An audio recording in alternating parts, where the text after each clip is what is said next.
Hey guys, in this video I'm going to show you how to add an alias inside Gmail. If you find this video helpful, please consider to like this video and subscribe to my channel.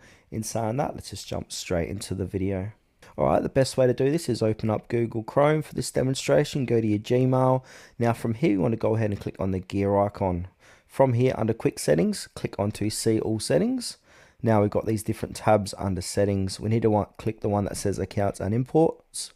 Now under that, we'll say send mail as, so it's going to have your main email address here. Now from here, we can go ahead and click on add another email address. This is where we can add that alias.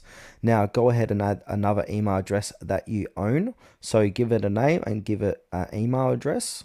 And then under that, it's going to say treat as an alias. So make sure that is ticked. Then once we've done that, go ahead and click on to next step. Then it'll say before you can send mail as tutorials@gmail.com, we need to verify that you own this email address. To perform the verification, click send verification.